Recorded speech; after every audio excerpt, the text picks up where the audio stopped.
प्यारे बच्चों, अस्सलाम वालेकुम। उम्मीद करता हूँ आप सब खैर व आफियत से होंगे अपने अपने घरों में, अल्लाह के फजल करम से। आज तारीख बच्चों 24 मई 2021। आप पाँचवीं जमात के बच्चे और आप ये मज़मून जो है आज हमारा वो है पाँचवीं जमात की उर्दू की किताब, यानी आपकी उर्दू की किताब। तो यहाँ मौजूद था हमारा परसों, इसका एक सबक हमने पढ़ा संत महादेव। इसके बारे में एक सबक हमने पढ़ा, वो आपने देखा भी होगा अच्छी तरह से। तो आज इसका दूसरा सबक हम पढ़ने जा रहे हैं। तो देखिए, यहाँ आपने निशान भी रखा होगा उस दिन। तो यहाँ पे आप आ जाएंगे, पेज नंबर है ये 44 पेज नंबर। तो शुरू करते हैं। इस भयानक शक्ल व सूरत वाले असुर को देखकर देवी उमा की चीख निकल गई।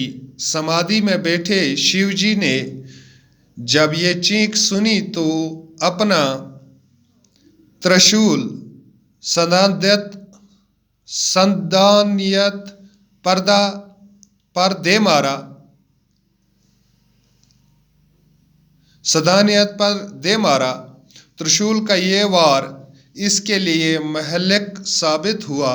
आखिरी सांसें लेते हुए ये भगत भगवान का नाम चुभने लगा। ये सुनकर भगवान शिव को निहायत अफसोस हुआ। वो समाधि छोड़कर इसके पास आए और इसे दोबारा जिंदगी का वरदान देने की पेशकश की। सदानियत ने प्रार्थना की कि ए भगवान, मुझे मरने दीजिए ताकि मैं आपके हाथों मोतियों पाकर मुक्ति प्राप्त कर सकूं। उसकी प्रार्थना सुनकर भगवान शिव खुश हुए और उसे वरदान दिया कि वो जीवन मेरे मरण के चक्कर से निजात पाएगा और इसका नाम भगवान के नाम से पहले लिया जाएगा। इस तरह इस मकाम का नाम संत महादेव पड़ा।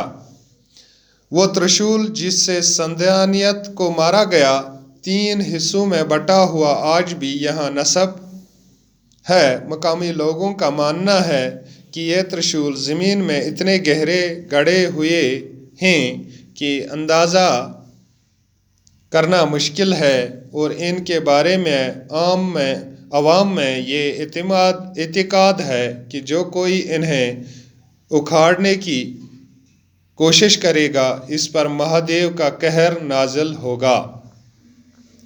तो प्यारे बच्चों, फिर एक बार देखते हैं। इस भयानक शक्ल व सूरत वाले असुर को देखकर देवी उमा की चीख निकल गई। समाधि में बैठे शिवजी ने जब ये चीख सुनी तो अपना त्रिशूल सदानियत पर दे मारा। त्रिशूल का ये वार इसके लिए महलिक साबित हुआ। आखिरी सांसें लेते हुए ये भगत भगवान का नाम चुभने के लगा। ये सुनकर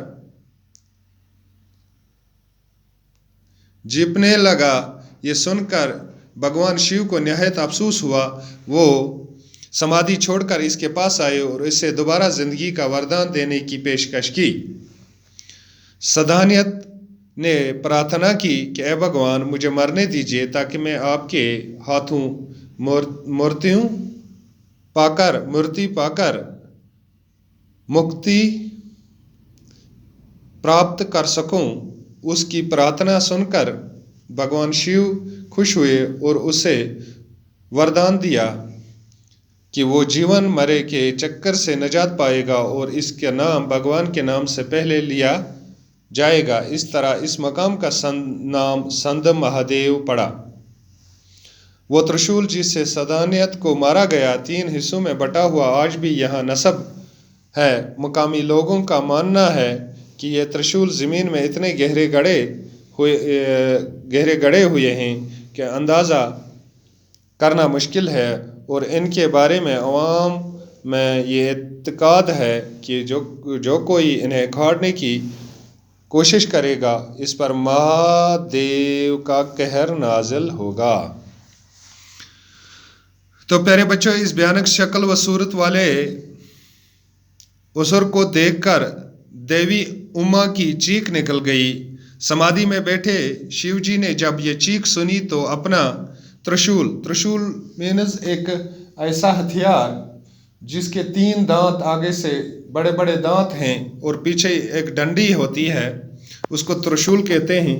तो इसने ये त्रिशूल निकाला।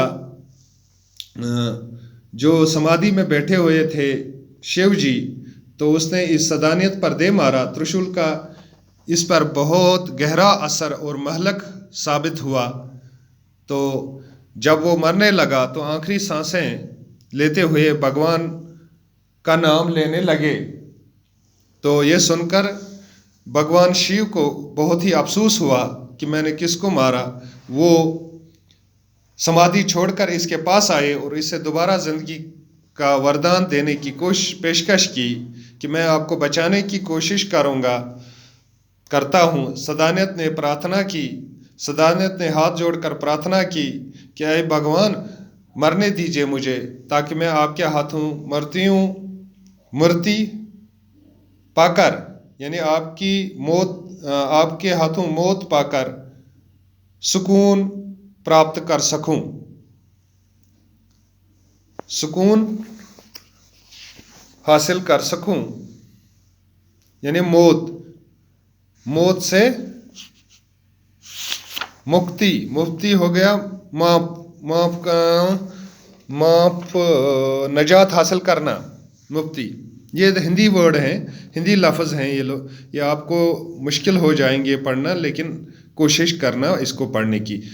उसकी प्रार्थना, यानी उसने एक प्रार्थना की, यानी मांगा कुछ भगवान शिव से कि आप मुझे मुक्ति मिलेगी आपके मारने से।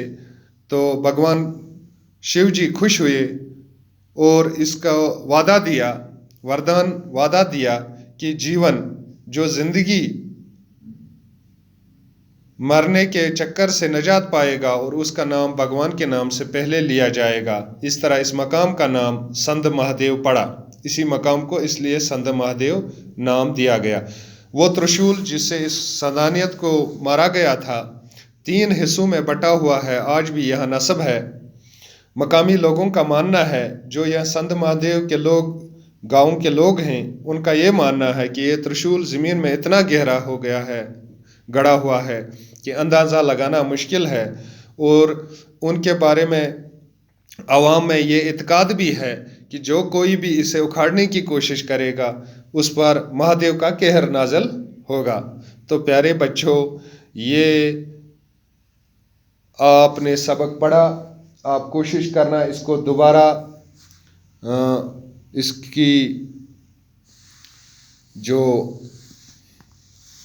इसको पढ़ने को बार बार आप कोशिश करें, क्योंकि इसमें कुछ मुश्किल अल्फाज हैं जो आपके मुंह से ज़बान पे आना मुश्किल हो जाता है, क्योंकि ये हिंदी लफ्ज़ हैं। तो चूँकि हिंदी हमने पढ़ा नहीं है तो आपको मुश्किल पेश आएगी, लेकिन जब आप बार बार पढ़ेंगे तो आपको ये लफ्ज़ भी इस्तेमाल करना बखूबी आ जाएगा। तो आज बस इतना ही। अल्लाह आपको अपने हिफ्ज़ अमान में रखे। तो अस्सलाम वालेकुम।